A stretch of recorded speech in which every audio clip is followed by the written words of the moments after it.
హరే కృష్ణ. మన గౌడీయ వైష్ణవ సంప్రదాయంలో మనం శ్రీమతి రాధారాణి పూజిస్తాం. ఆవిడ్ని ఆధ్యాత్మిక ప్రకృతి అంటాం, ఇంటర్నల్ ఎనర్జీ ఆఫ్ కృష్ణ. దుర్గాదేవిని ఎక్స్టర్నల్ ఎనర్జీ ఆఫ్ కృష్ణ, మహామాయ భౌతిక ప్రకృతి అని కూడా పిలుస్తాం. కాబట్టి రాధారాణి కృష్ణుడికి అనుగుణంగా కృష్ణుడి భక్తిలో అనుసరిస్తూ నడుస్తుంది. మరి దుర్గాదేవి కూడా అంతేనా?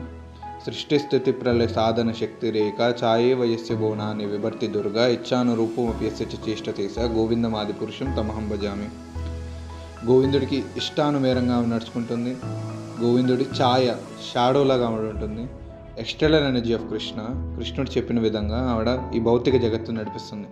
సో భౌతిక కోరికలు ఉన్న వాళ్ళు మాయాదేవిని పూజిస్తారు, ఆధ్యాత్మిక కోరికలు ఉన్నవారు రాధాకృష్ణుని పూజిస్తారు. మహాత్ములు ఎప్పుడూ రాధాకృష్ణుల్ని భజిస్తారు, పూజిస్తారు.